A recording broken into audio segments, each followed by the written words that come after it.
What it do? Welcome to another new episode of Technical File. Listen, it's TEC here with you this week. We got some fun topics to get into, so we ain't gonna hold you. Let's just go ahead and get right on into it.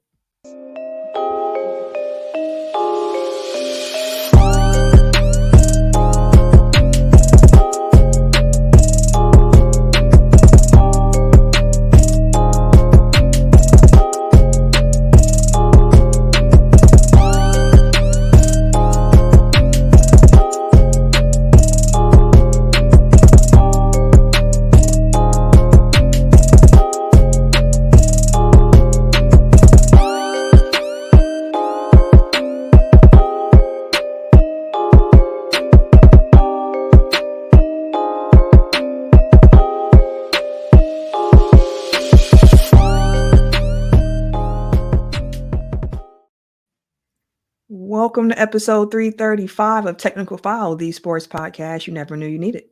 And it's your boy, TIMKINZ, the number 3, a.k.a. Ass Catching, a.k.a. Mr. Give It To Me. Oh, that's a little loud, but it's all right. It's all right. Neighbors know my name. Only known as. And I'm Camille, point guard of the crew, the real life Tifa Lockhart, the girl next door. You know, holding it down for all the women who love sports. Not joining us this week is Kay Harris, the gentleman. And listen, he would have had some Justin Fields takes to get off, but instead he gonna have to listen to ours as Packers fans. So that's his punishment for not being here this week. He can't defend Justin Fields himself. He gonna have to hear all the slander. No, it's probably not gonna be that much slander, to be honest with you. But yeah. That being said, before we get into the topics of the week, some housekeeping. If you could please like, subscribe on the YouTube, hit the notification bell so you get notified when we go live. It's a big way to help out this show for free, and we need all that help. Listen, y'all telling people about what we do here at Tech File, the content, the laughs, the hee-hees, the ha-has. All of that helps us, because when we tell people how great this show is, they be like, well, y'all on it. Of course you're going to say that. But when y'all say it, it holds a different weight. So show us what that word of mouth do, and let people know about Tech File. Jeff Boogs is in the chat, and he said he already liked and retweeted because he's a real one. Be like Jeff, y'all. Be like Jeff. My name is Jeff. Fuck with Jeff. All right. Hey, let's not even hold up anyone else's time any longer. We are going to hit NBA, then NFL, and then end with wrestling. We on that WrestleMania push. So we're going to end the show on a strong note here. So let's get into NBA. Tim, kick us off. All right. So for my NBA topic this week, my question, well, let me start off with a statement. Celtics is the first team to secure a playoff bid and secured the number 1 seed in the East with just roughly about 2 weeks left. About 14 games on average for most teams.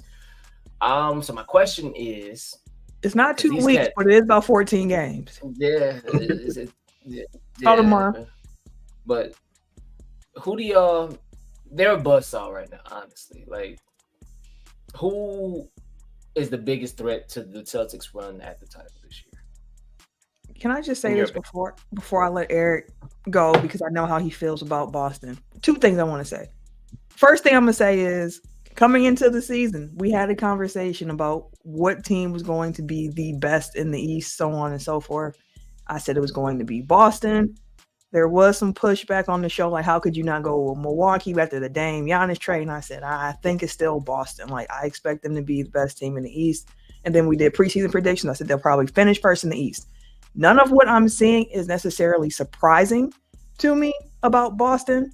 But this role of dominance that they are on at this current point in the season, it's earned. They started the season off with a pretty rough schedule, and the last half of the schedule for the Celtics was one of the easiest in the Eastern Conference for sure.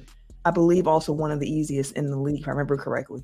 So they kind of got all of their really difficult games out the way. So now as the season's going on, when they're dealing with some guys in and out of the lineup, the competition levels haven't been as high for some of these games because of who they're playing against.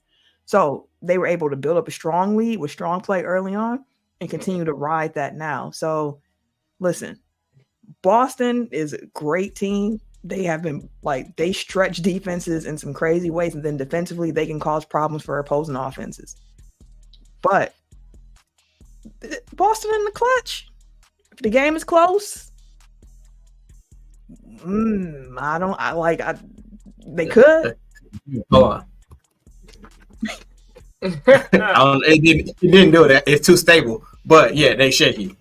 That's what I'm trying. Yeah. Yes, if you watch on YouTube, Eric is showing you.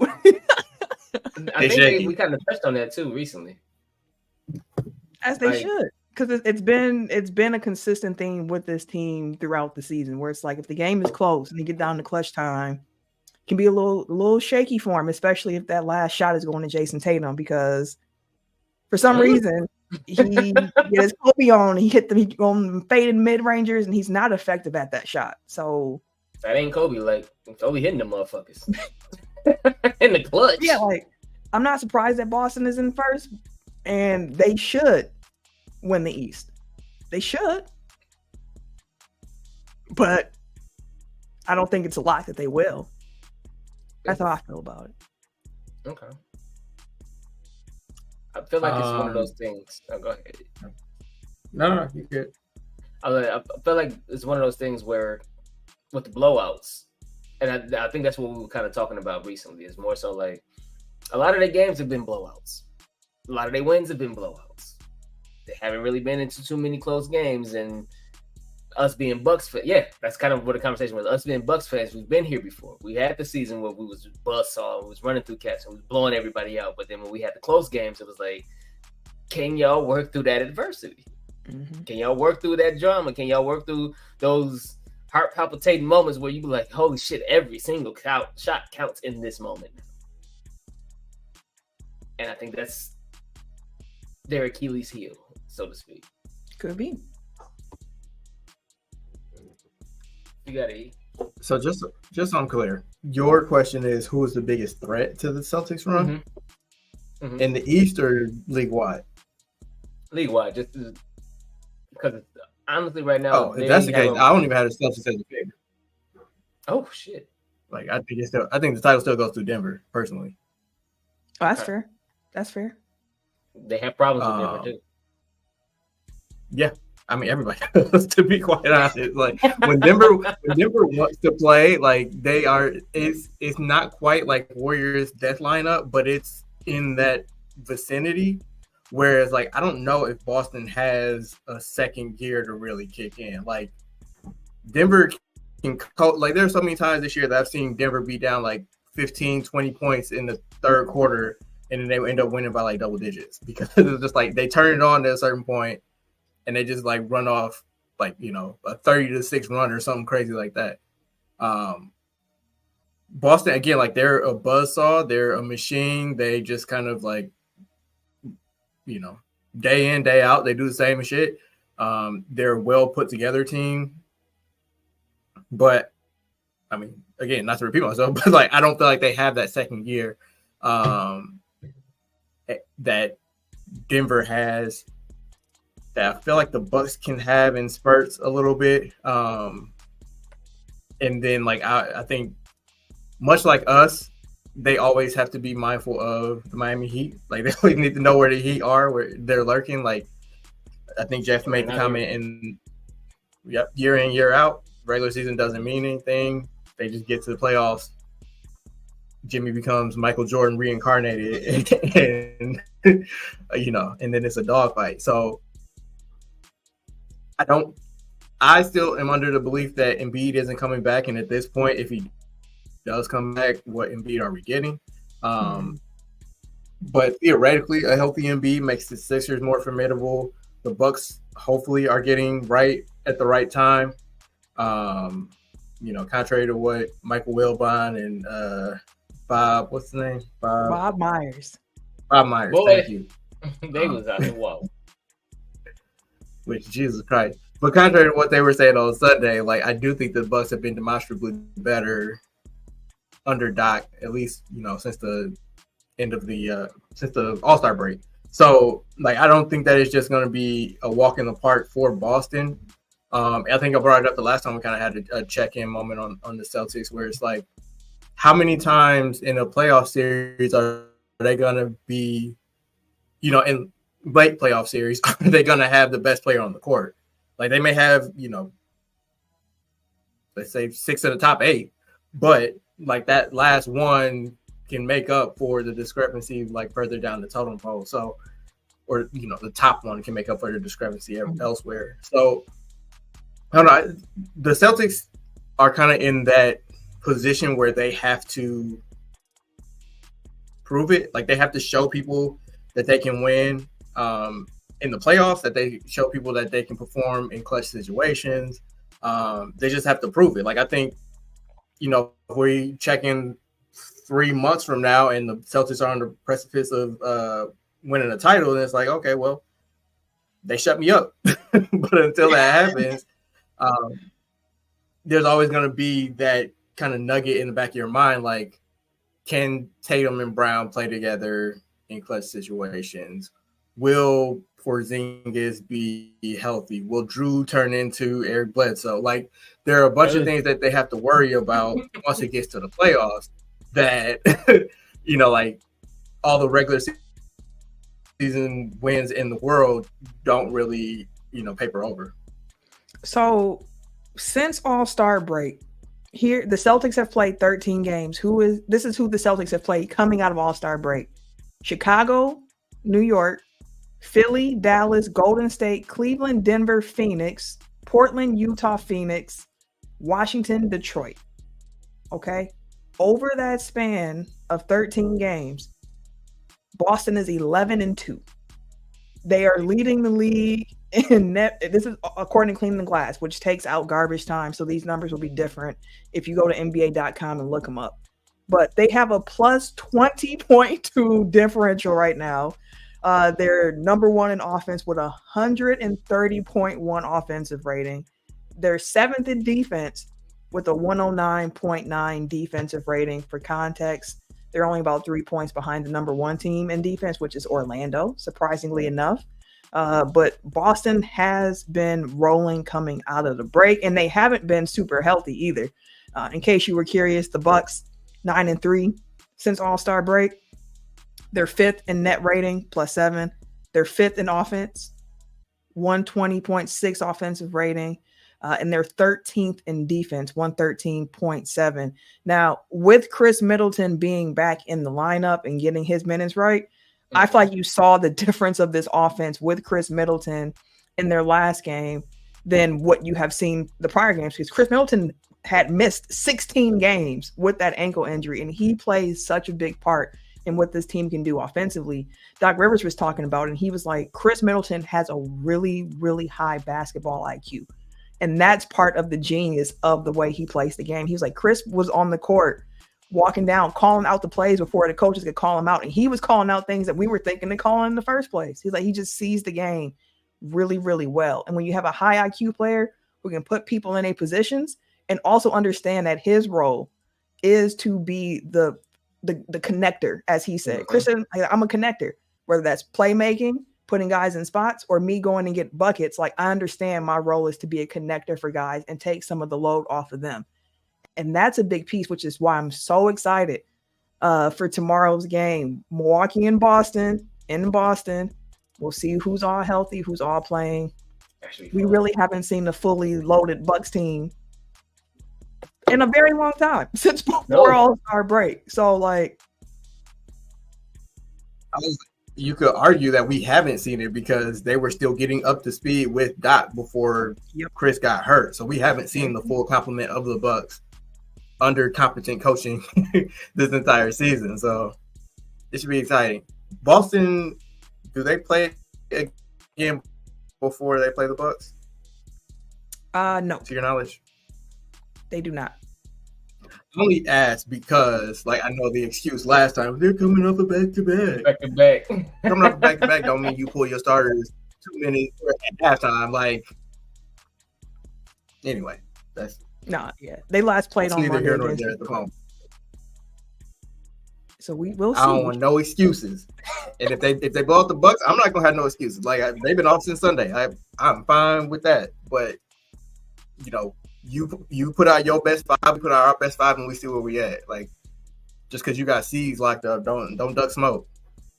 Yeah, right. And Jeff added, which I think is a good point, in regards to the Bucks being 13th in defense out of break. He said 13th in defense really means like top 10 with how bad it was before All-Star. So to be clear, the numbers I read were just from All-Star break, not over the course of the season. So that's just looking at the last, 11, 12 games for the Bucks, just to make that clear. But hey, listen, Boston's earned it. Like they have been rolling. Anybody picking them, I get it. I truly do. And I really want the Bucks to be the team that knocks them out of the playoffs. I want it so bad. But I wouldn't be mad if a 76ers team stinks into the 8th seed and Joel Embiid comes back and somehow they upset him. I wouldn't be upset if the Heat did that in the 8th seed. I would love for it to be Milwaukee, but I won't be mad. He close too. I was looking because I was thinking about that because I'm like, okay, right now they're looking at either Miami or Philly. The way it's everything kind of shaking out. I don't think they want to see either one of them really like that. Where's Embiid at? Because I checked on Trae Young's stats. Because Trae Young's supposed to get reevaluated. It's next week because it was like 21 days, or probably now it's like 24 days ago. But it's supposed to be in 4 weeks. So next week Trae get reevaluated, find out where he's at. And then I was looking up the Embiid stats, the news, and they was just like, yeah, he's progressing really well. You know, as far without jinxing it, Coach Nurse was like, hey, without really guaranteeing and jinxing it, you know, I anticipate him being back for the playoffs type shit. Yeah. And I'm like, Philly versus Boston in that first round, even if Boston get past them motherfuckers, they gonna get beat the hell up. We one of those like, I won, but goddamn. Before we move on, I do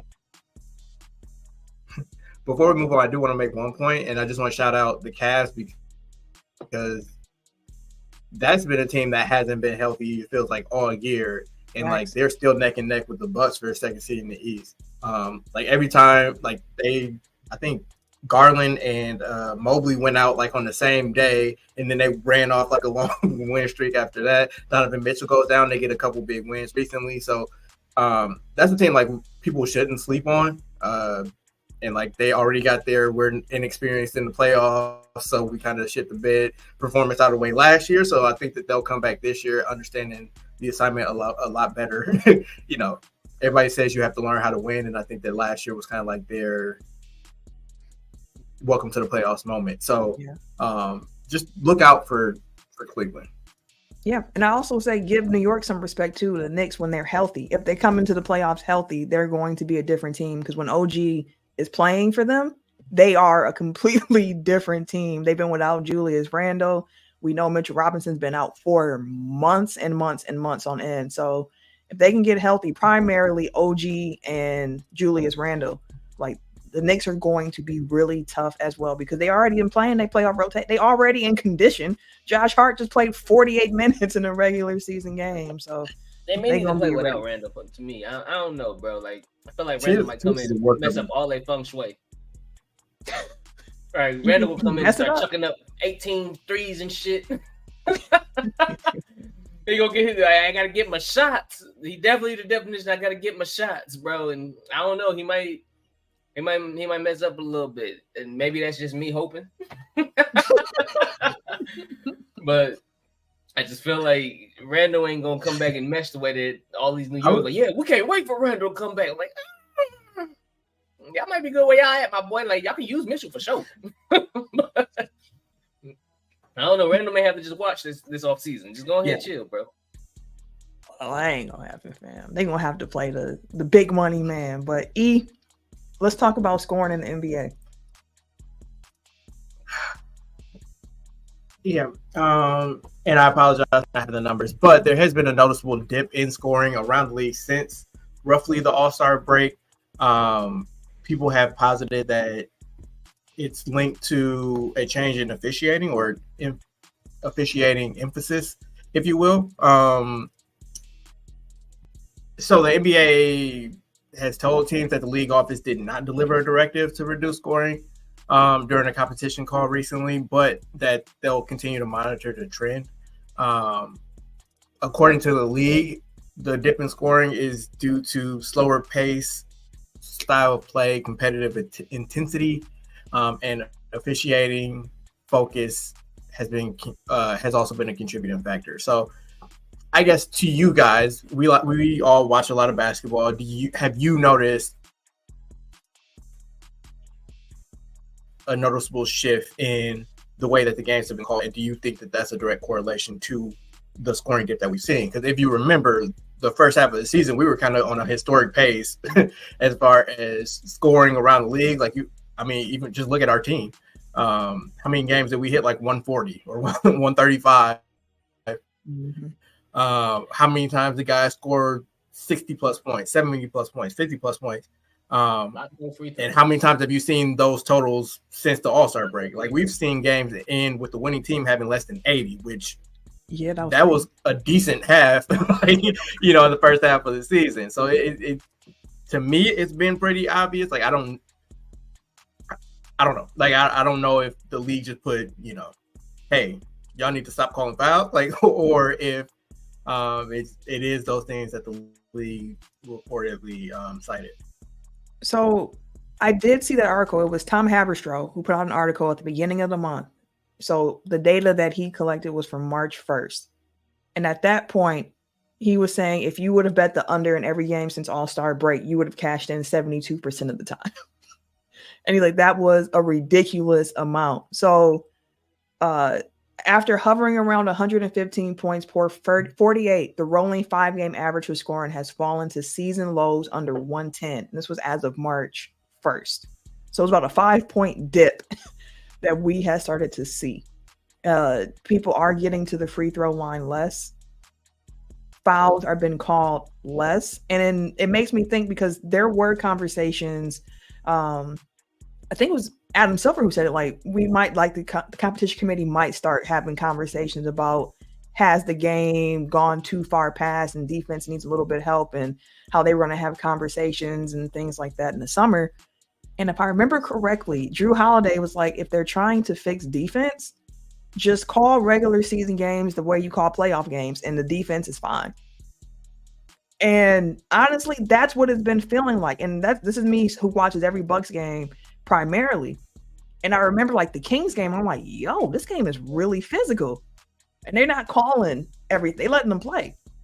They letting them play this game. It was physical against Philly. Like, they were just letting them play. Tyrese Maxey, all kinds of hands on his wrist.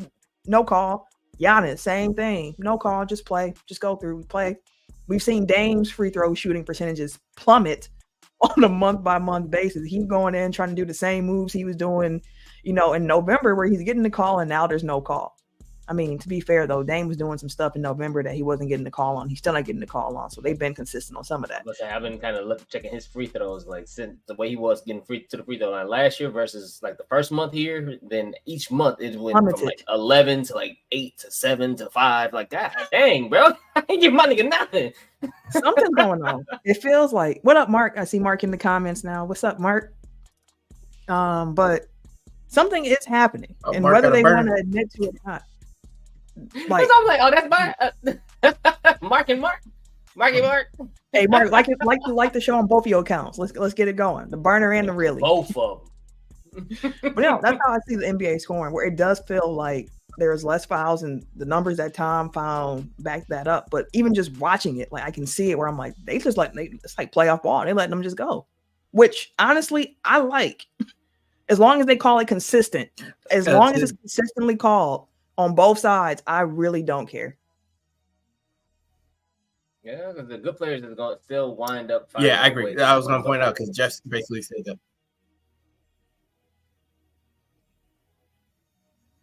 Oh, good Lord. I think I might have a lag, so I'm going to leave and come back. Whoa.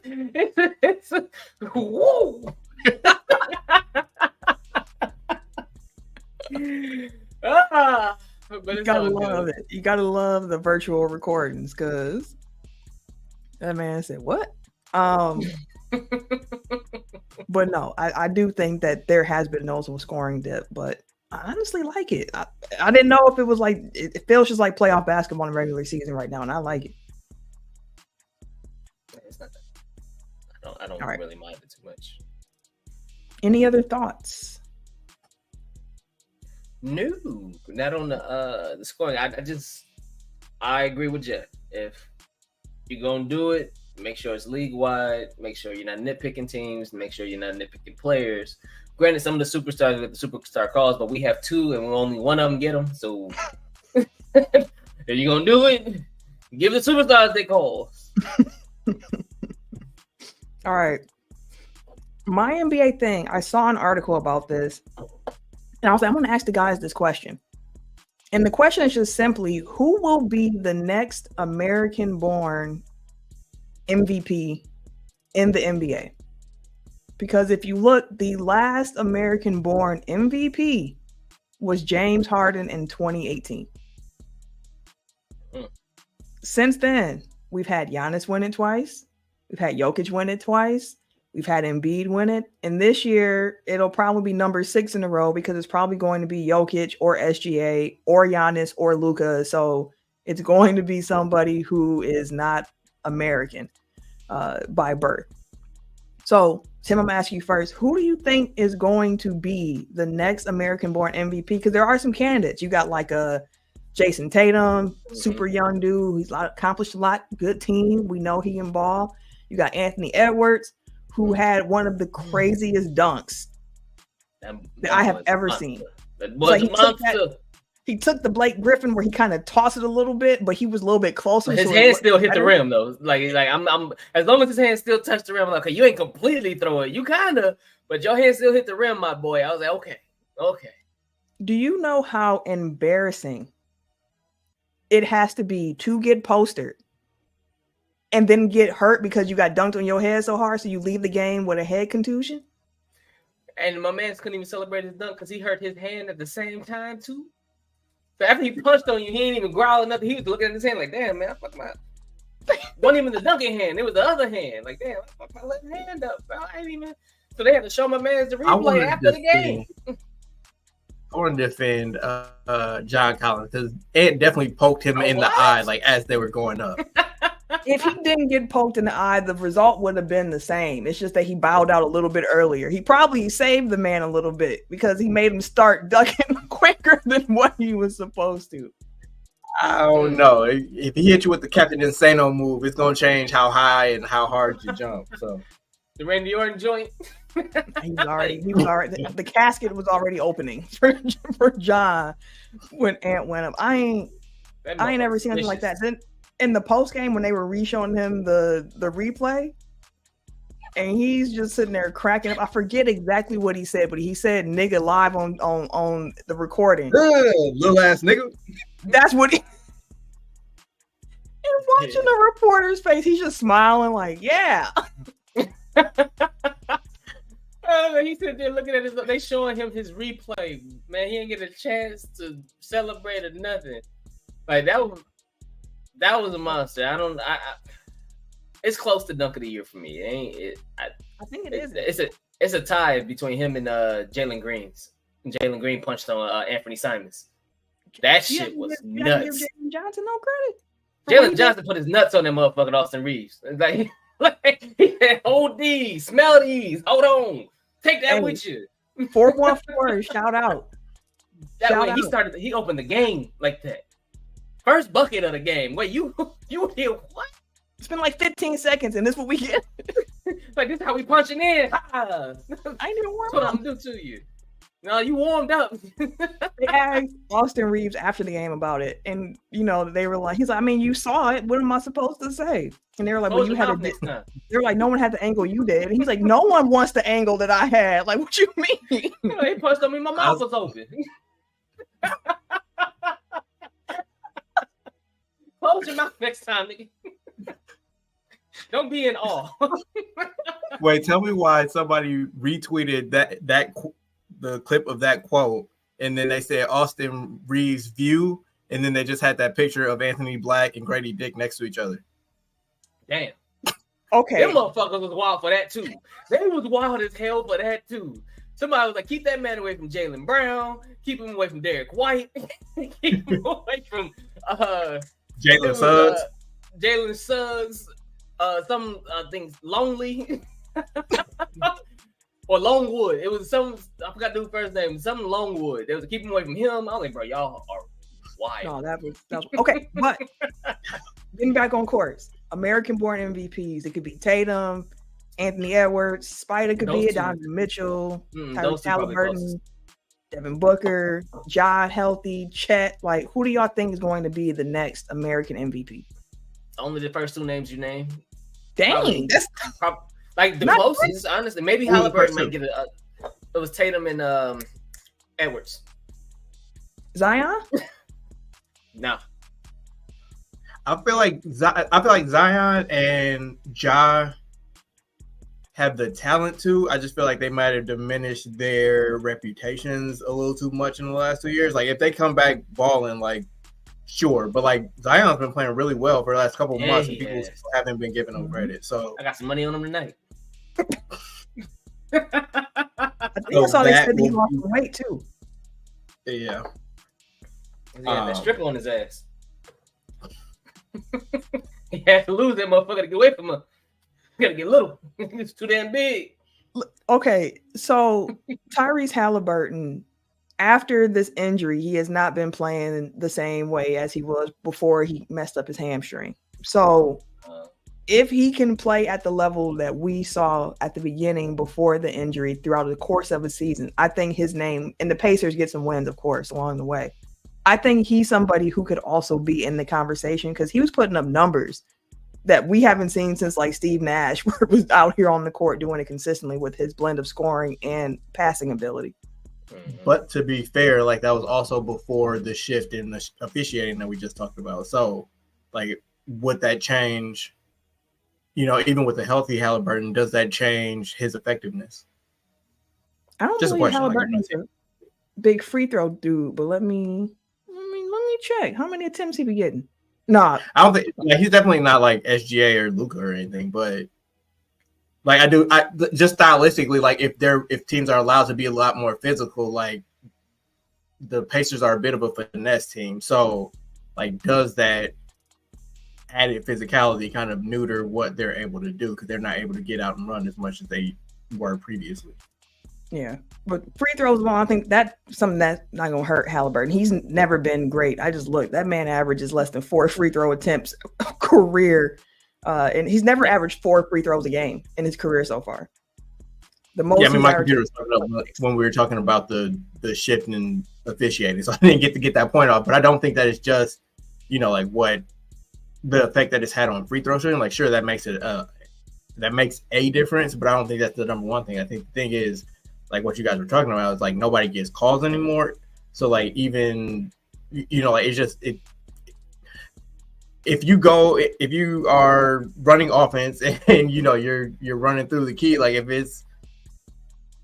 you're gonna get your head knocked off, like you're not as gung ho to kind of run through all your options. I mean, run through all your actions. Like picks are kind of like being set a little bit harder, a little bit more illegal. You know, like it's just they're swallowing their whistle on everything, not just fouls, like travels. You know, defensive 3 seconds, I think, has fallen off a cliff. Like there are a number of things that the referees just kind of turned a blind eye to. Things has opened up or closed off. But yeah, sorry to go down that tangent. But you good. So, Tim, you think the next American-born MVP will be either Tatum or Edwards? Correct. Like, and I said, Halliburton could be part of that. Like, those are the 3 that I'm thinking. Okay. Eric, who would you say? For my money, it's Ant. What's your money saying? For my money, it's Ant. It is Anthony Edwards. AE.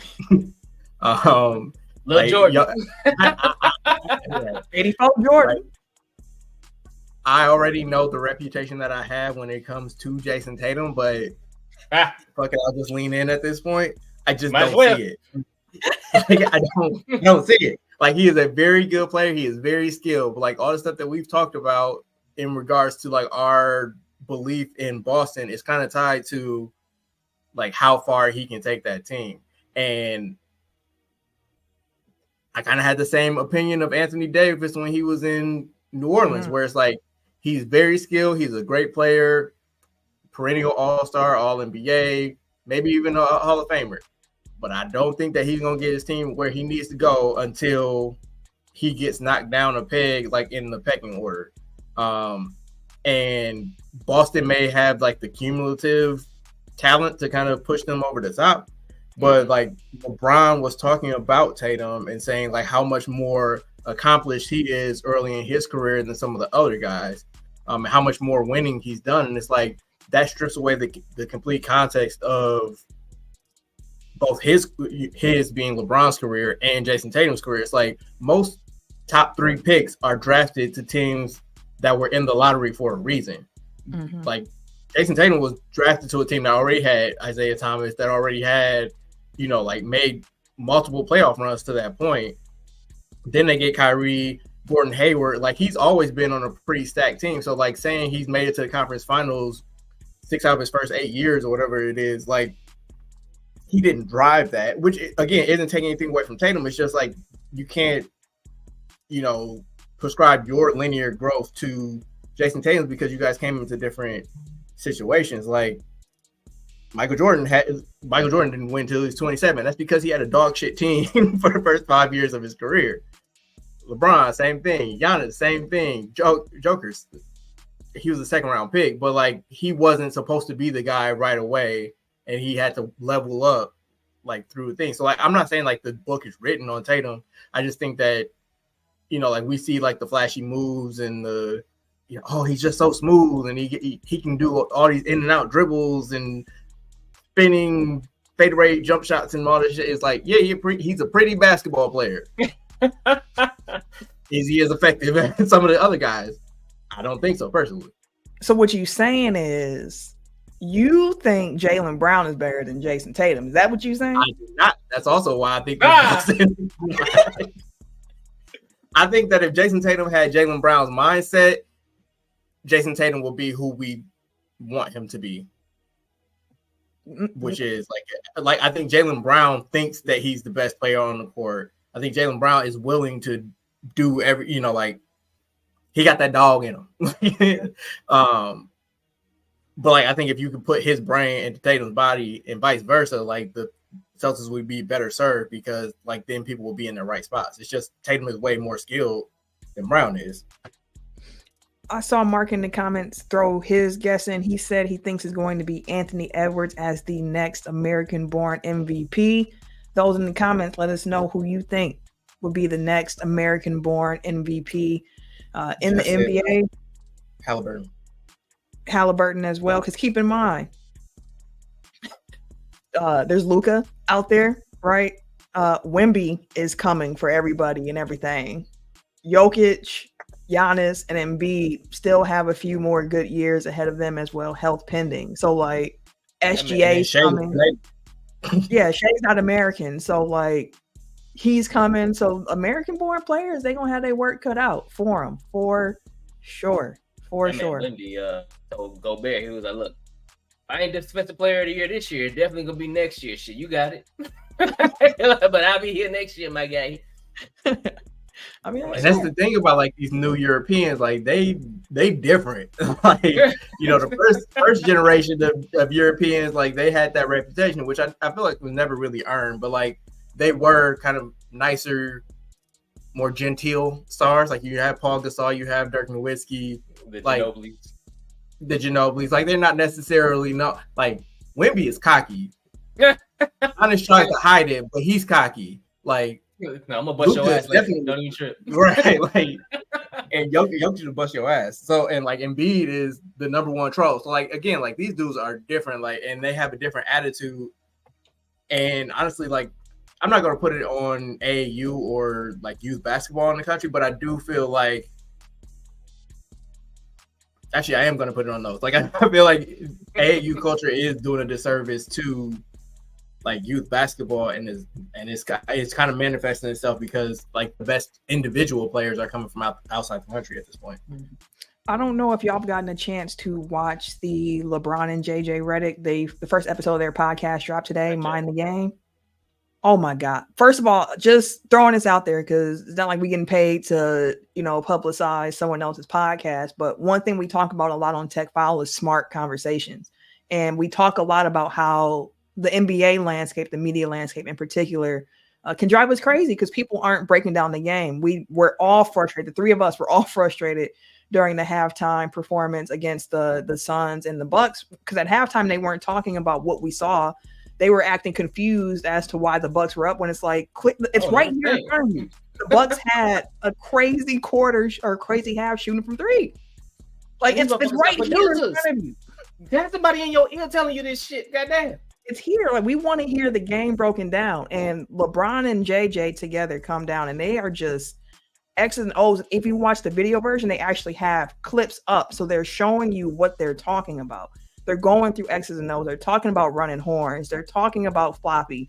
They're talking about low IQ basketball players. And the first episode was all around what makes a basketball player great outside of talent. Because if you're in the NBA, you all have talent. So what is it that makes a great basketball player? So if you like basketball for real, have a love for the sport, you want to learn more about it, Mind the Game podcast with LeBron and JJ is top tier. I'm going to bring something up about it next week, because I do want to have a conversation about some things they mentioned, but I want to make sure everybody has a chance to watch it. So I was actually shocked when I seen it. I was like, oh, Brian on the pod? You say what? I was surprised when I think of like, Brian on the pod? Hold on, wait a minute. What's up? What's it? I was with JJ. I was like, this should be interesting. Yeah, I do want to shout out JJ because he is pushing. Like, I feel like he's the one kind of pushing smart basketball. Like, he's not reinventing the wheel. Like, there's other people that was out here doing it already, but he's shining a light on it. He's giving it a platform. Like, he brought on the Dunker Spot a couple months ago. Like, obviously, this joint venture with LeBron, like the conversations that JJ has on his own podcast is never like, you know, how many rings he got. Like, it's always kind of like an in-depth conversation with, you know, people around the sport that gets into smart conversation. So shout out to JJ and 3 for 2 Media or whatever it's called. That's a fact. That's a fact. Just had to say that because gotta highlight the good conversations when debate topics and all that stuff has become in the forefront. So, all right, let's get into the NFL. Tim, kick us off. Hey, Dwayne, you said, did you miss any Bear slander? We here now, brother. You all right with Yeah, no, we haven't missed any yet. But after free agency frenzy, so we got the first week of free agency out the bag. Got a couple days down, a bunch of money thrown around. Now they're in the second phase of free agency, where it's more so the bargain deals. You still got some big names coming out of there, like Trent Brown signed with the Bengals. So now Joe Shiesty got right. He got 2 big Browns at offensive tackle. But like you have taking pictures with 45, so I'm revoking his card. Yeah, but it's one of those things where it's like it's still some really good players on the board, but it's not the huge names, but it's still some very impactful players. So my question is just like, after the free agency frenzy, what is your outlook on the NFC North? Who got better? Who got worse? I think everyone has gotten better for the most part. Like, Detroit's done some things where I'm like, that's smart. That's smart. They just brought in that Ravens tackle as well today, and I was like, God dang it. Like, y'all, they're just doing the right thing. Chicago's been the only team where I'm like, what are y'all doing? But now understanding, now Justin Fields is out of the picture. They're going to load up on Caleb Williams, which we'll see if that's the right move. My NFL thing is kind of around that, so I won't dive too deep into that. So, like, the Bears are trying to reset to have their new quarterback come in and have some weapons. I get it. It makes sense now. Although I don't like some of the pickups, I get the concept. The Vikings, again, another team that's going to be looking to draft a quarterback. So, like, it's kind of incomplete right now, but what you see them building around it, it all makes sense. And you look at the Packers, and it's like, they are also built, like, it makes sense what they're looking to do here. So I think everyone is getting better actually in the North. I don't think any team is taking a step back, but it's going to be a division with a lot of young QBs running around and Jared Goff. I said in the group chat, it's the black and blue division again. It's going to feel like we got 3 black quarterbacks in the Lions.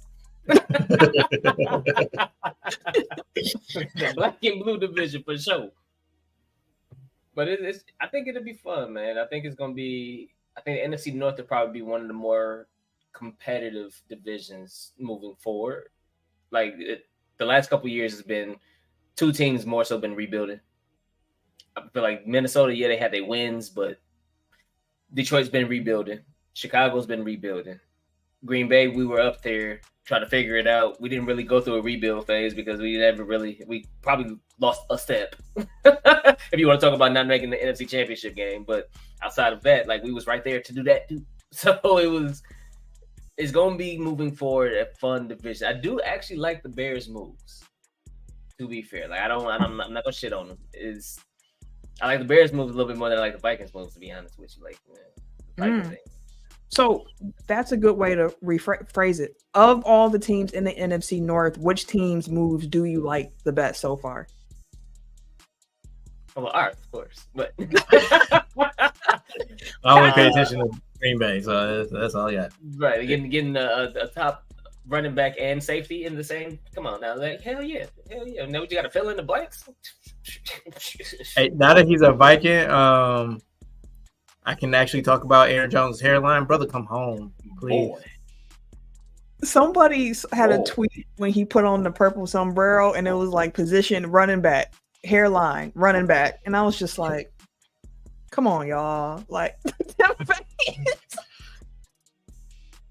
they ain't right. I'm just you saying, ain't wrong, but you're wrong. Like brother Stevie Wonder even said, "Come home." Jerry Rice was like, "Bro, what you doing?" No, not.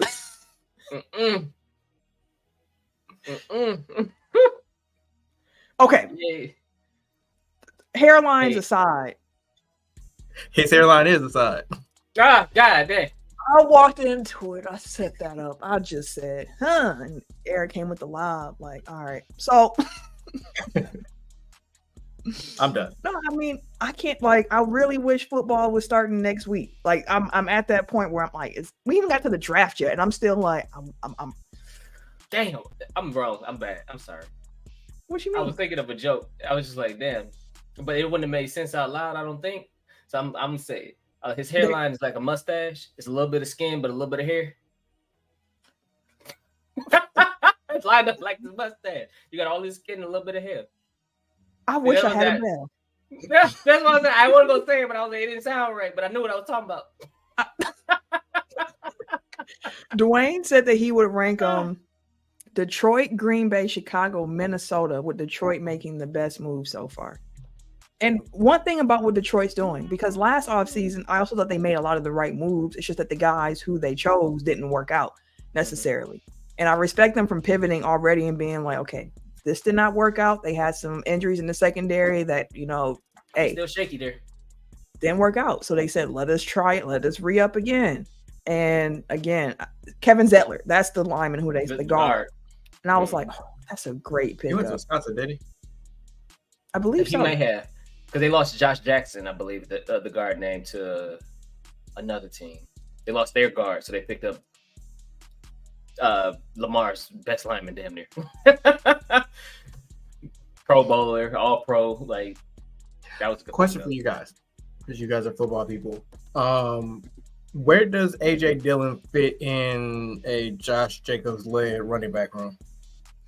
So that's a good question. And based on the way that AJ Dillon's contract is set up, if it doesn't look good in training camp, he's somebody who could get cut and it would not hurt the Packers books. Now, I think the benefit of bringing back a Dillon is because it's like, one, he's familiar with the playbook. He's not a bad running back. He's a good two. And the Packers really like Emmanuel Wilson. So if anything, he might be in the mix for running back 3. I don't know exactly what the depth chart might say, but it's a really low risk signing for the Packers. It's not going to cost them much. That's a depth thing. Like, we can see how this goes. They still look to bring in another back in the draft? I hope so. Probably. I hope so. It allows you also to have a little bit more flexibility with your board because you're not going in thinking like, oh my God, we have to get a running back and you might reach. But like, I mean, the Packers have 5 top 100 picks as it is. So I can't see the Packers using all of the draft picks they have. I believe they have 11 in this upcoming draft. I can't see them using all of them. And we have heard Goody talking about maybe packaging some picks to trade for veteran help. I hope he gets a linebacker because who's left on the market? We have it's nothing left to grab. But Dylan makes sense. Like it's a low risk signing for him. Aaron Jones' hairline.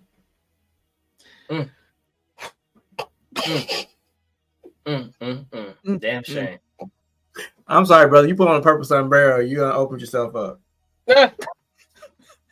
Oh, speaking of which, have y'all been seeing Devondre Campbell's Twitter? Yes. Yeah. I found it. He been confirming a whole bunch of shit we've been saying. I'll tell you that much. Yeah.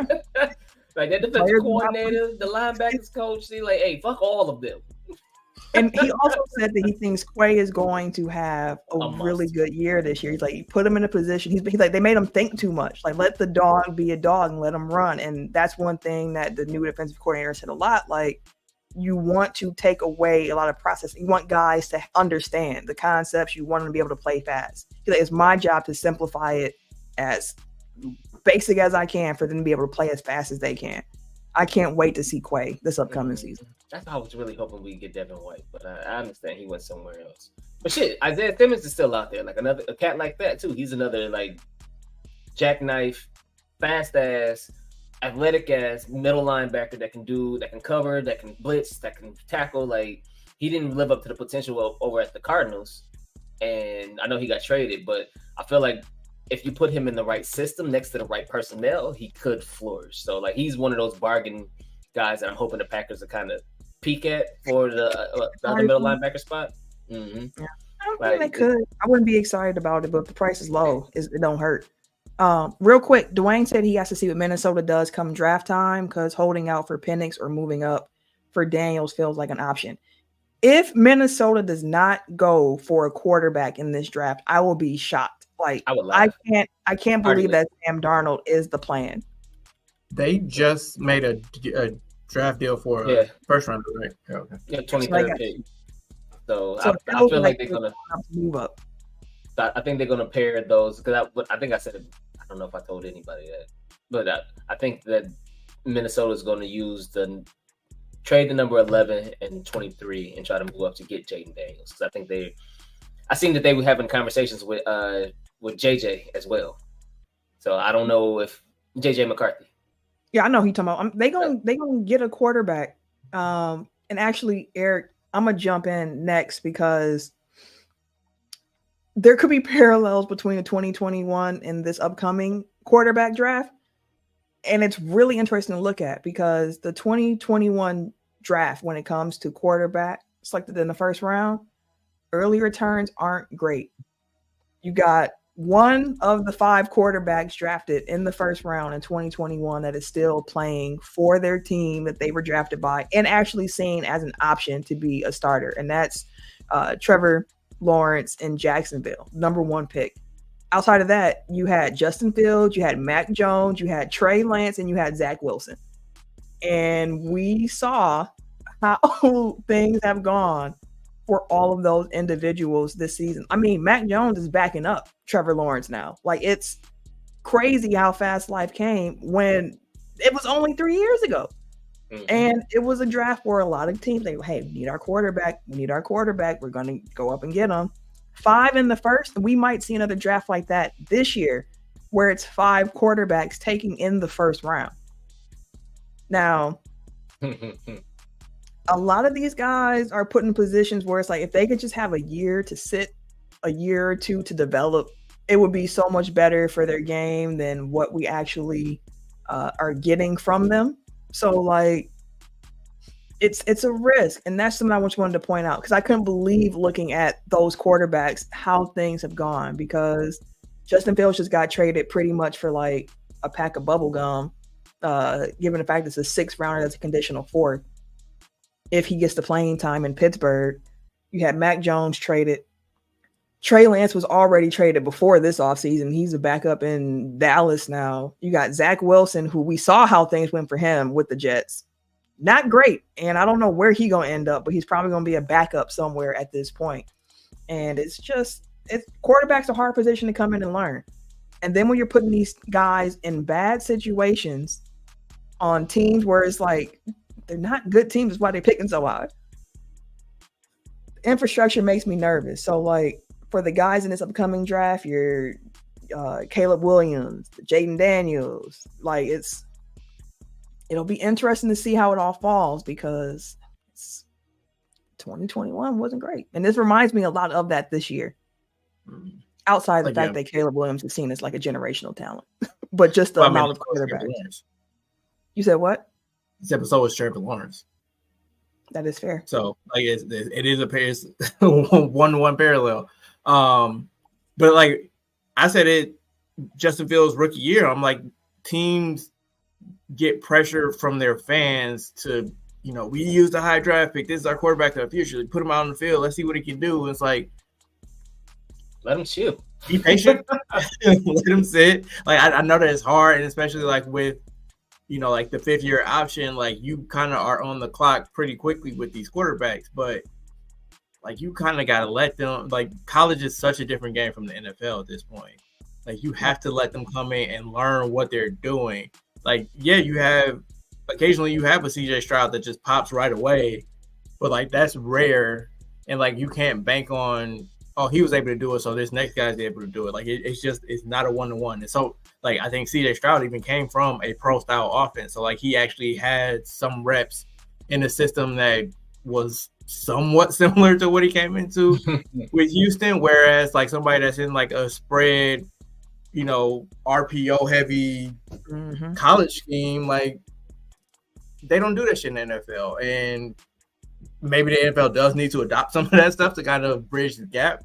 To let these, like the point we were making about like simplifying the defense for the Packers is kind of like simplify the offense so that you can let the talent shine through as they get up to speed on, like the pro style game. But yeah, like it does come back to pressure probably from ownership, pressure from fans, coaches and GMs on hot seats. So they have to show like, oh, we actually have our guy, so don't fire us real quick. Like, leave me alone. Let me play. No, but it's crazy. It is crazy. We're going to see how it shakes out. 5 quarterbacks in the first round in 2021. This year, they're projecting with Caleb Williams 1, Jaden Daniels 2, Drake May 3, then probably a run on some wide receivers here. JJ McCarthy 11, Bo Nix 12. Like, we might see another draft. It's looking like another draft where you see 5 quarterbacks taken in the top 15, similar to 2021. It's really like I'm telling you right now, I have a strong feeling that Minnesota and the Cardinals is gonna make that trade. Because the Cardinals, like they need more offensive line help than anything. And they have a really good offensive lineman in that like top 10, top 11. But at the same time, it's like the Giants can go quarterback or wide receiver because they've been kind of iffy on Danny Dimes. But hell, they more than likely go wide receiver. You got fucking Chargers who could probably go wide receiver. They need one now that they didn't cut Mike Williams and Keenan Allen. Like they probably gonna go and grab either Neighbors or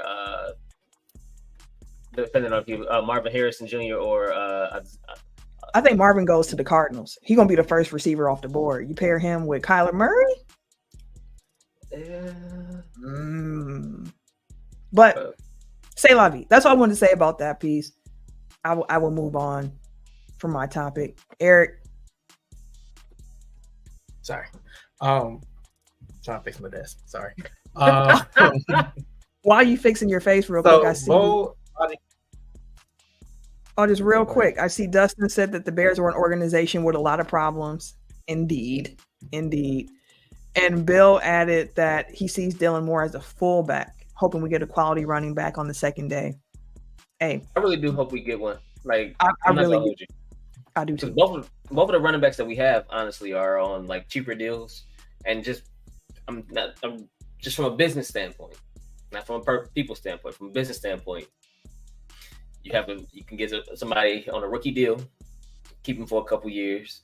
If they can beat out, say, a Dylan or a Wilson, then that's a low risk, high reward kind of thing. You have this money that you can kind of skirt off then if you need to. Dylan and Wilson can fight it out, or Wilson might end up on a practice squad, or Dylan could end up on a practice squad. Like, because I feel like he came back at that type of deal because he probably wasn't getting that much traction in free agency. You know what I mean? Like, if he was really getting it, I do, but he might not make the 53. But we have to see how it shakes out. So I think we do get a running back on the second day. I hope we either get the Texas running back or we can go after Wisconsin's. All right, Eric. Anywho, you all said. Bomani Jones had an interesting theory when it comes to quarterback rooms, and as the I'm gonna call it as the black quarterback expert on this, or the black quarterback, black quarterback enthusiast on this show. It really stuck out to me. So his theory was that teams with black starting quarterbacks are starting to bring in black. Like are more prone to bringing in black backups because he thinks that, like a black starter that's on shaky ground with a white backup may get more fan support with, like there may be a ground swell from the fan base to bring in the white guy. Like he pointed to Nasty Man in Cleveland and Joe Flacco. It's like, even setting aside like how effective Joe was down the stretch, like if they had gone into next year with Joe Flacco as the backup to Nasty Man, there was a no-win situation. So now they have a nasty adjacent man as his backup. And I think all the quarterbacks there are black. They are. Yeah, Dorian Thompson, whatever his name is, and then they've just run Tyler Huntley. I think they just signed too. The Ravens famously have a all-black quarterback room, even down to the coaches, and I think their offensive coordinator maybe. So it was interesting to me. It was interesting to me. Like I don't think that that's necessarily the case, but I do think that having more commonality in a room kind of makes it more cohesive. Like you have people from somewhat similar backgrounds, somewhat similar play styles. So it's like if Lamar goes down, you have somebody that's somewhat mobile that has a big arm to come in behind him, as opposed to somebody that's completely stylistically different. Because again, like you tailor your offense to a Lamar Jackson, like you're more likely to want somebody that can kind of step in and do some of the stuff that he can do in the event that he gets injured. It was just something that I thought was interesting. Like, I don't buy it, but like looking at the moves that happened this offseason, it's like, I mean, Russell Wilson and Justin Fields. Like there were some that he pointed to as wins, quote unquote.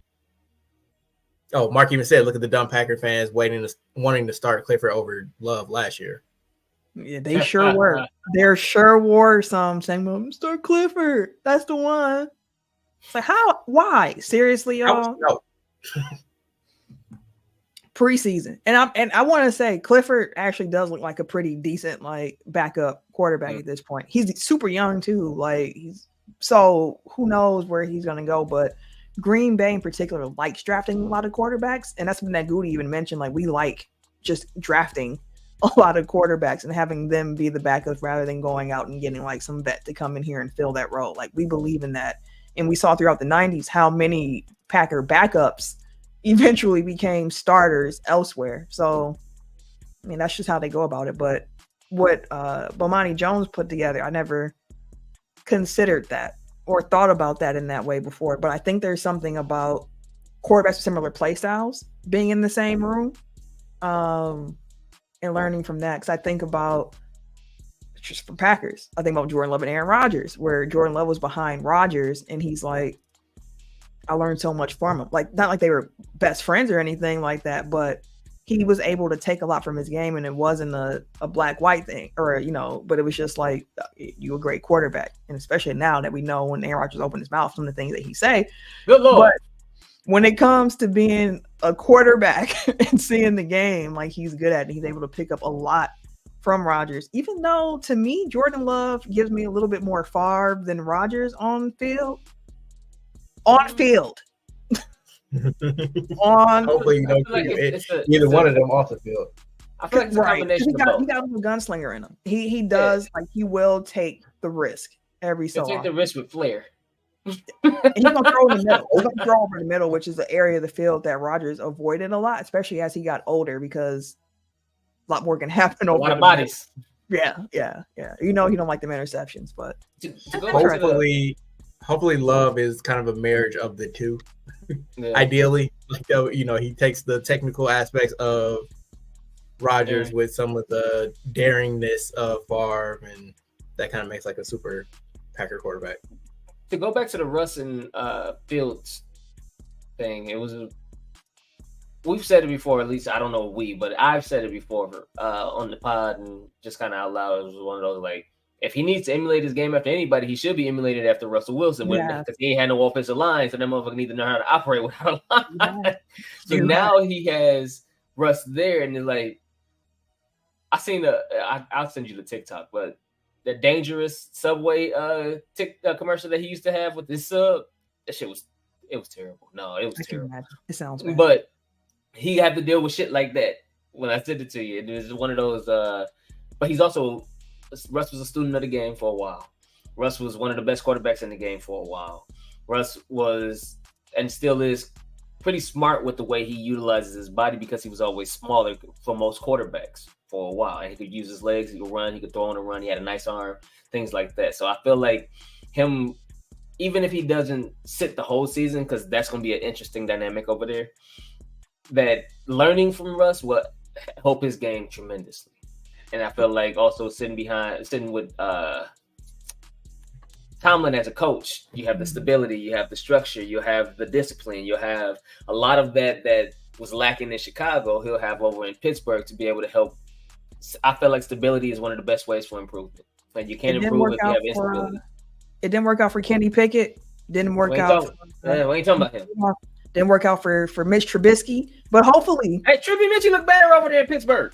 The batter was still bad, but hey, listen, I wish Ken was here because I wonder how long it's going to take before Ken's actually a Steelers fan, given the fact that Russ and Fields are in Pittsburgh now, and we know he didn't want Chicago to get rid of Fields, and we know how much he loves Russell Wilson. So I wonder when it's going to start. Still cold. It's going to start. Still cold. Go Pittsburgh, go Steelers. He's like, all right, that's gonna be his AFC team. I guarantee it. Sam's happy though. To wrap this up, Dwayne said the QB controversy in Pittsburgh is going to be nasty. They got my vote for Hard Knocks. It'd be fun to see. They set themselves up really, really well because it's like Russ is on this vet men contract because he's getting paid from Denver anyways, and then you take a risk on a young dude who's like, he could be the future here, but we're going to have to see. It's a nice bridge plan for the moment until they figure out exactly who their next quarterback is going to be. But c'est la vie. Let's move on. I did see, and I might do this next week, but we're going to do it on Pack a Day Pod as well, but it's just a really fun topic, and I want to get y'all opinion on it. So I'm going to tell y'all a week in advance what my NFL thing is going to be next week. Aaron Nagler had a post where he was saying, if you could go back in time and go to any Packer game, what games would you go to? So don't answer it now. We're going to come back to that next week. But I thought it was a really good question of like, if you can go back to any past Packer game for Kenny can be Bears. So Ken might go all the way back to the 80s to actually see them be good. We can talk about that next week. So, all right. Dustin said he was sorry for arriving late, but did Reigns versus Rhodes face-to-face at SmackDown in Milwaukee get addressed yet? It did not, because we're moving into wrestling now. Mark already got 3 games in his mind. It's going to be a fun conversation next week, Mark. Wrestling, though. One, I'm going to be at SmackDown on Friday in Milwaukee, so if anyone's going to be there and you see me, just wave. Don't be weird, please. Don't talk about it. Don't do the thing where it's like, hey, I saw you at SmackDown. Like, why you ain't come say hi? Like, that's weird. Just wait from a distance. I waved at you waved back. I didn't know who you was, but I waved. I was being Right. polite. Don't be weird. Just say hi. All right. I'm gonna have my husband with me too. So if you act too weird, I'm gonna have him you up real quick. That's a big motherfucker. But wrestling. Okay. So right. That's why I say when my husband security. I will be at SmackDown. I can't wait. I wish The Rock was gonna be here, but getting a Roman Cody. That puts the nail in the coffin then, because Sam wanted to go because she wanted to see The Rock. She was like, The Rock in the building, I want to be there. And we ain't gonna be there either then.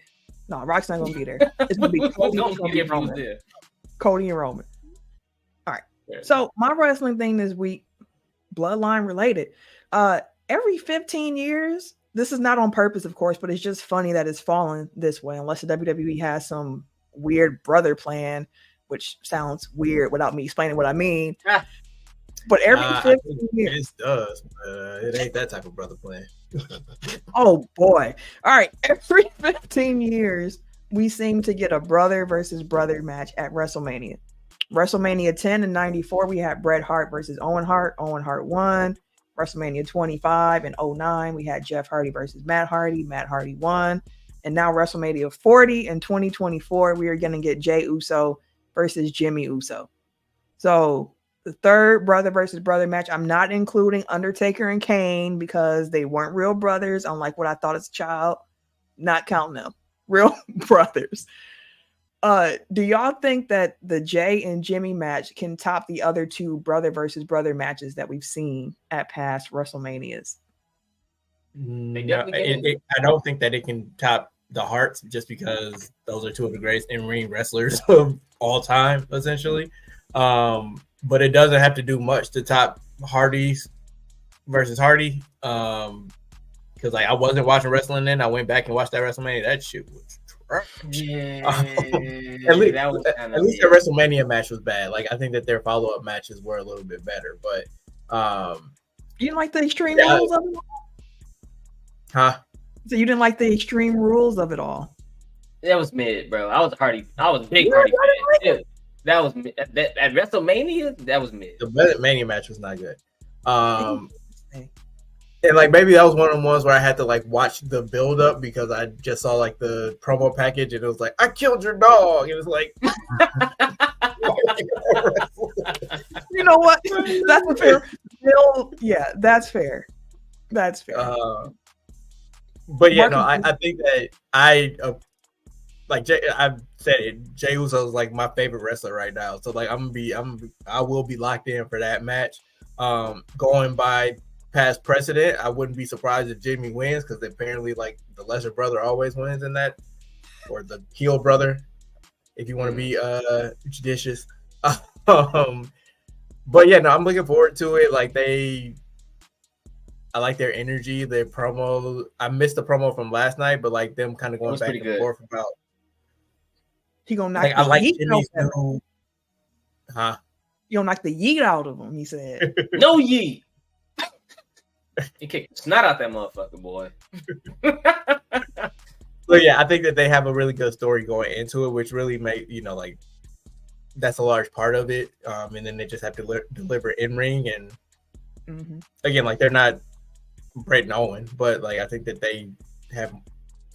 I appreciate their matches a little bit more, their straight up wrestling ability more than the Hardys, who if they don't have weapons and shit, weapons and shit to jump off of, it's kind of, I'm good. Yes. So that's a long-winded way of saying, I think it'll be in the middle. Yeah. Dustin asked, did we see Kane versus Undertaker? We did. WrestleMania 14, I want to say it was, but I didn't include them because they're not real brothers. And as a kid, I thought they were. When I found out they weren't, I was like, wait, what? But no, just the real brothers here. So Owen versus Bret, Matt versus Jeff, and now Jey versus Jimmy. I think the match itself, the Owen versus Bret match, was better than Matt versus Jeff. Clearly, it's Owen Hart and Bret Hart, it's what you expect. And the story that they told, I thought was really good because their story started in November before, so they had a few months to really build that story up. And they pump fake because in Christmas they had made up and they was teaming again, and then Owen turned on them again a month later, and then it built up to it because Bret didn't want to wrestle Owen to begin with, so they had a good story. And I think Jey and Jimmy could top it because this story, they've been telling it for years now. There is so much for them to pull from. And if they can get Rikishi as like a guest referee, like to have their dad in it somehow, some way, I'm going to be really sold because Rikishi seemed like he kind of hinting a little bit like maybe they need a little something in there. But I did laugh when Rikishi was asked about it. And he said, he's like, I mean, I've been watching them fight for their whole lives. It's just now they're getting paid to do it. Like, it is what it is. But I'm looking forward to it. WrestleMania should be fun this year. So, real quick, sorry, Tim, before you jump in, I had one of your wavelengths where it's like one thing spark one thing, that spark one thing, that spark one thing. So like you talk about Rikishi, I'm like, that would be funny if like he got in the middle of the ring and just like started whooping both of them, which made me think of last year when Ray was beating Dominic with a belt. Sorry, it made me laugh. They do a lot of family affair on that motherfucking WrestleMania. I'll tell you that much. Yeah. And Justin, to answer your question, yes, it was WrestleMania 20. Okay, I thought it was earlier. It was two. They fought twice at WrestleMania. Different manias, yeah. Yeah. It was the first time that they fought each other because it was the Undertaker was also saying like, I'm not gonna lay hands on my brother, like the same deal. And then Kane pushed him too far, so then you had to fight him. And then 20 was when Taker brought back the dead man persona. Like Kane had buried him alive like the year before, and then that was the rebirth of the dead man. Okay. But with this one, I feel like because of just based off of their talent, I do believe that they can put on the actual, like, they could probably surpass the matches. I do too. Their promo skills, great. Their build up, the story behind them, like everybody's kind of been anticipating this for a minute, so making it official was just a formality.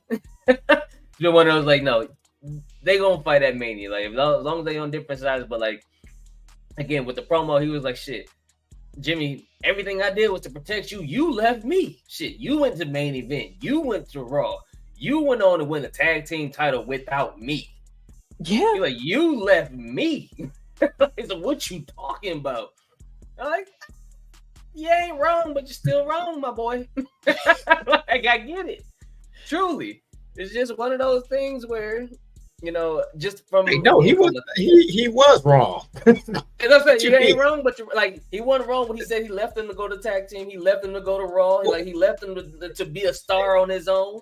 But then Jimmy at the same time was like, I was there with you for the tag teams to help you become this star. I was there with you, protecting you against Roman initially. I was there with you. And then, you know, you wanted to leave. He was like, I left with you to help you. He left first. He said he wanted to leave the bloodline. He said Jay left the bloodline. He's like, so I left with you because you wanted to leave. Jimmy left first. Jimmy got beat up. He didn't want to acknowledge Roman first. All right, let's move on. This is 4 years of storyline to try to figure out. Dustin asked, what did you think of the Rock song on Friday? I'm going to just quick, outstanding. Heel Rock is back. Hollywood Rock is here. He got the Hollywood Rock theme back. He doing the songs in the ring. Here for it. I was like, bro, I always that motherfucker there with that damn theme. Why is cooking so hard? That he wants to go back and watch some historical WrestleManias leading up to this one. We got you covered here, buddy, because Tim's topic is relevant to you then. Yeah. So for mine, let me just make sure I get my wording right. Read it verbatim. What did I say to you guys? That's it. Okay. The WrestleMania card is shaping up to be stacked and one of the best WrestleMania cards. What is your favorite WrestleMania card to date? I got it. I mean, the one that comes to mind, I think we all will agree on, which is widely considered one of the greatest WrestleManias of all time, and that's 17. 17 was dope. 17 is legendary. The Rock Austin main event, like we know X7. Like that's when I remember watching myself. Taker, Triple H had a good match. They had the TLC 2 in that one. We had Vince, Bright, and Shane in the street fight, which I mean, you know, with Vince, another family affair, right? Kurt and Chris Benoit was X17. The hardcore match, even though it was a bunch of random motherfuckers, that shit was crazy. Taz and the APA fought against Right to Censor. Like, even though like the mid-card middle matches were like, okay, this is kind of interesting. Like, it's Kurt and Benoit. So I said Kurt and Benoit was a match. That was a match. For mine, actually, I said WrestleMania 19. So let me see. I'm running down the WrestleMania 19 call. I had it. That's Rock and Kurt. Yes, sir. That's a great one.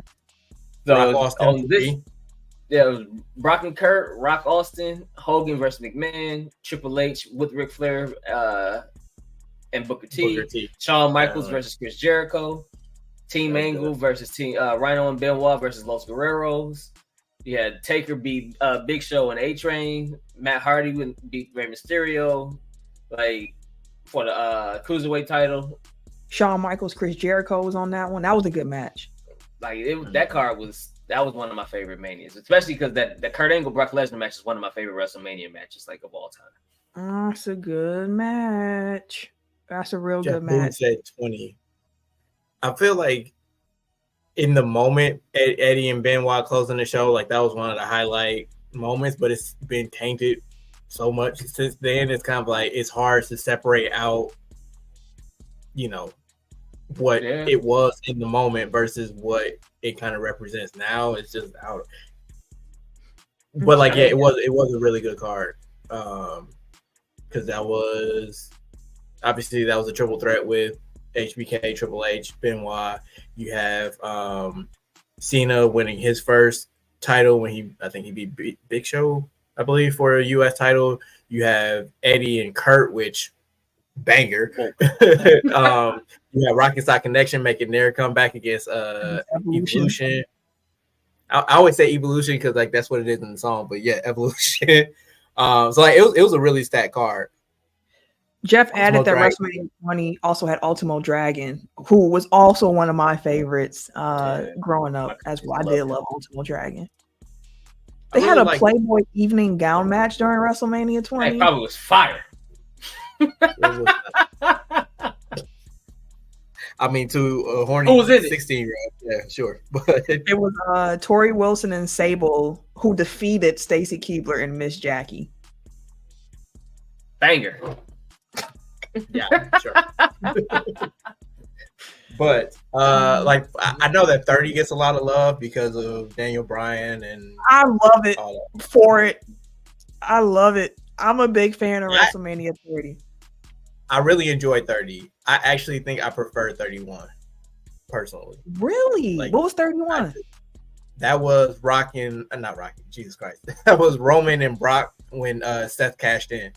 So you had Seth and Orton, you had Sting, Triple H, like you had that ladder match for the IC title, which had Bryan. I know Dean Ambrose was in that match. Like that was a really good one. I feel like there's Cena Rusev. You had Undertaker Bray. Like I really enjoyed that one personally.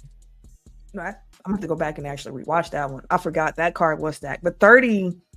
For me, it's the Daniel Bryan is why 30 is a good one. You open the card off with him having to fight Triple H and Batista and getting wrecked throughout. I mean, Batista and Randy Orton getting wrecked throughout it. And then he's like, okay, is he going to be able, once he wins that match and you go back, it's like, will he be able to beat Triple H after taking all that damage?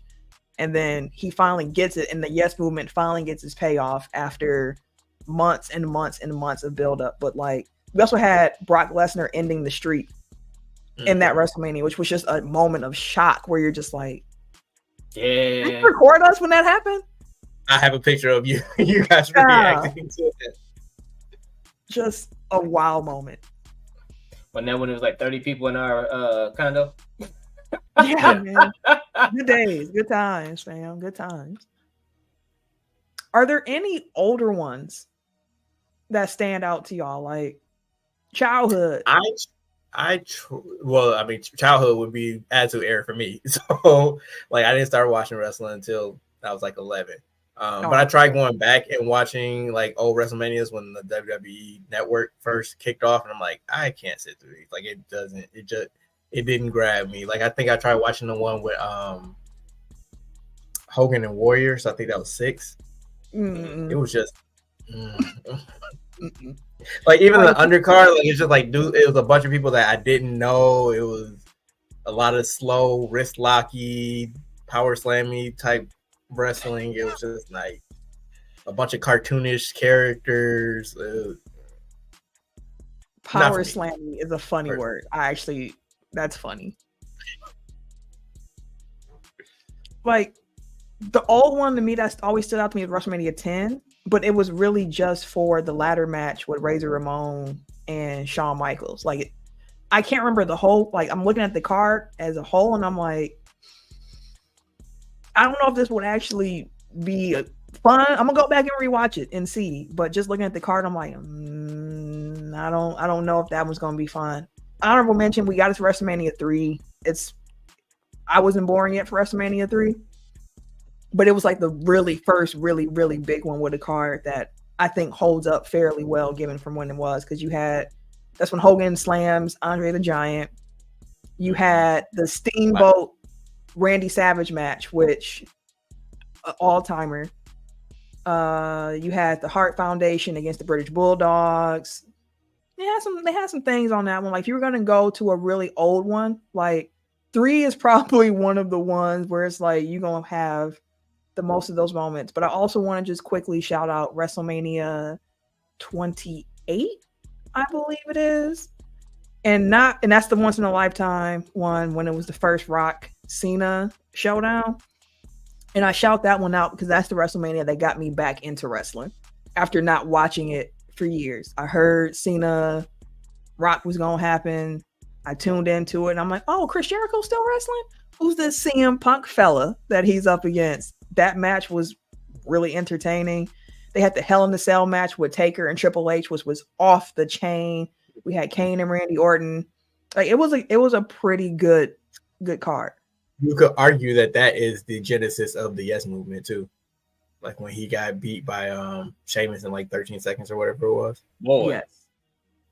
AJ Lee was the Black Widow wrestlers around that time. Get that man a kiss your title goodbye, my guy.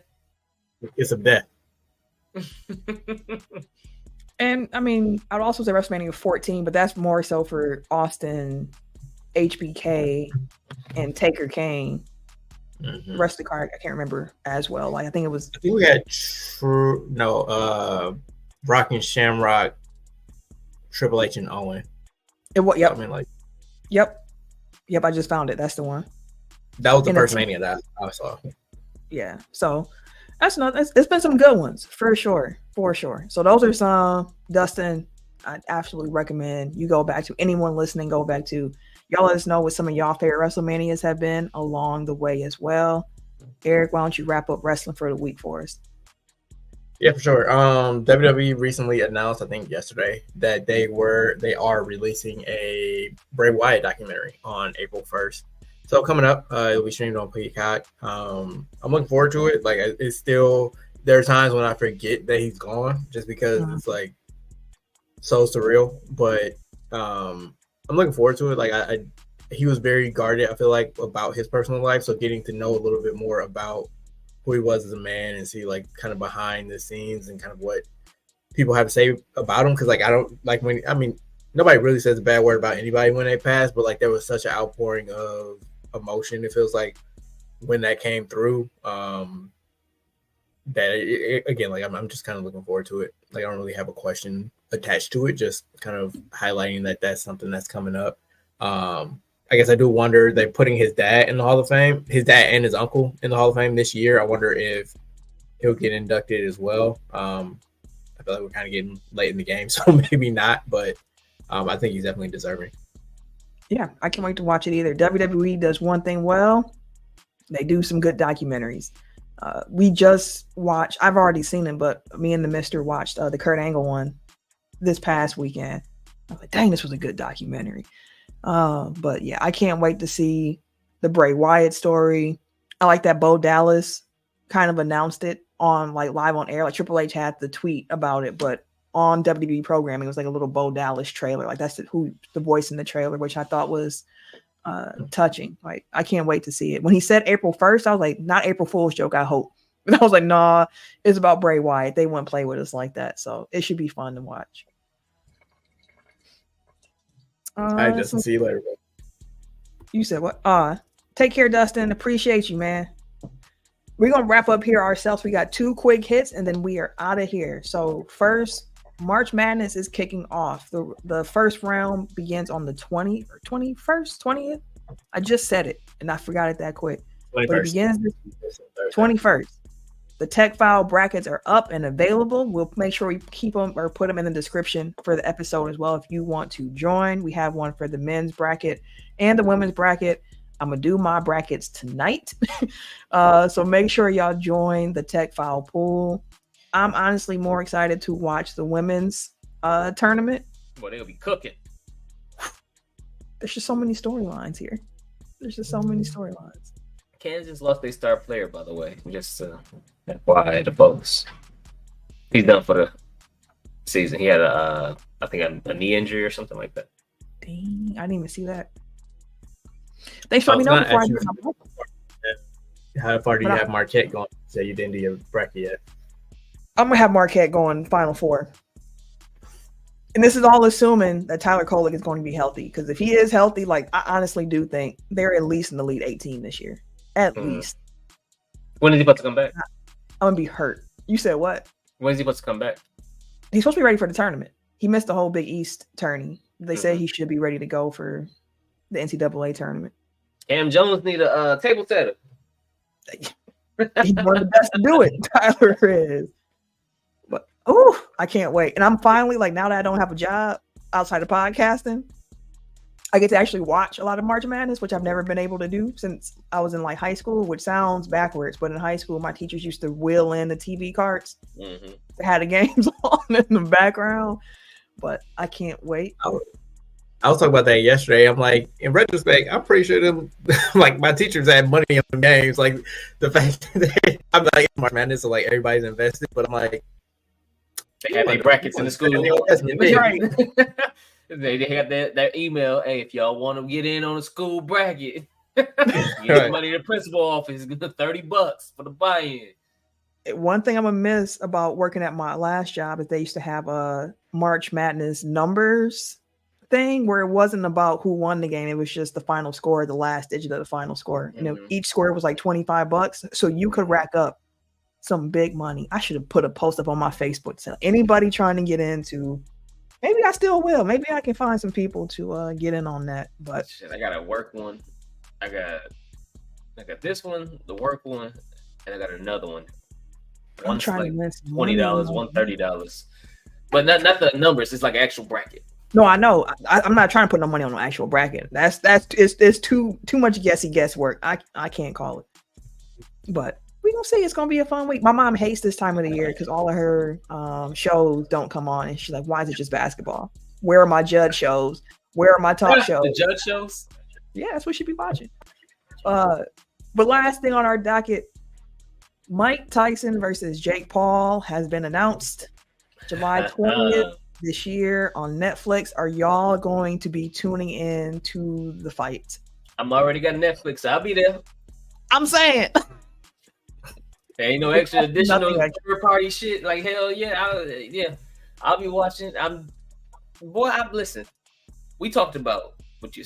Mike had hot boxing with Mike. I said hell no, I'm not fucking with him in no environment. That motherfucker ain't stable. They had random ass interviews with Mike. I said hell no, I'm not fucking with that man because I don't want to say no shit that's gonna ignite some shit in his ass to start PTSD. I'm not gonna play in that man's face at all. He was knocking regular civilians out when he was in his prime. No sir. And now your ass is willingly hopping in the ring with this motherfucker, and he out here making videos, damn near biting at you and shit. Talking about 33. You still want to fuck with me? Like, I don't give a fuck how old he is. No. Do not want some of this old man. Hey, I be watching them training videos he put out every day. It was one where his trainer's glove flew off while he was doing the combo. His trainer looked kind of relieved in the moment, like at least I get a quick break. He be having all these pads on. I know it still hurt. He be fighting for his life. He be ducking. He be putting the hand up. Oh shit. That man be out there scared.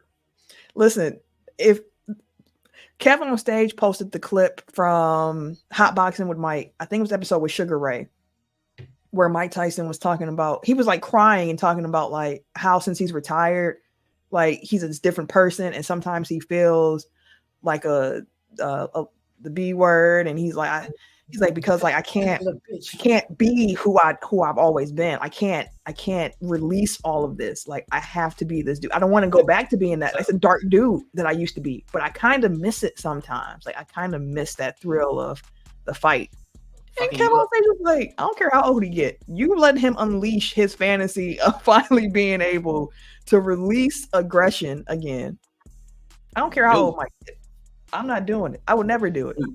He'll say, fuck them rules. Ain't no knockout. I don't give a fuck. Sit down real fast. Keep your eyes open. You can try it.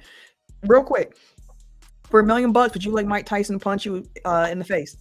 No. With headgear? She ain't say that. She ain't say all of that. Would you let him punch you in the face? He walk in your room right now. A punch for $1 million. Take it. $1 million. Yes. $1 million is a lot of money. You go use half of that to fix your shit. That's fine. Is it gonna get big? All of it. Hey, you still walk out with $500,000, you know? Once you get your bills and shit like that, my guy, you might have $250. Jeff said, "Hell no." No. Tim said you're gonna be with $250. The medical bills is gonna cost $700. He gotta get all of this shit redone from the rooter to the tutor. You gotta get all of that. Especially like having a mouthpiece. Like that's you gonna have a permanent mouthpiece. You gotta take your shit in and out. You have the money for the veneers now. It don't matter. No. I'm not gonna lie.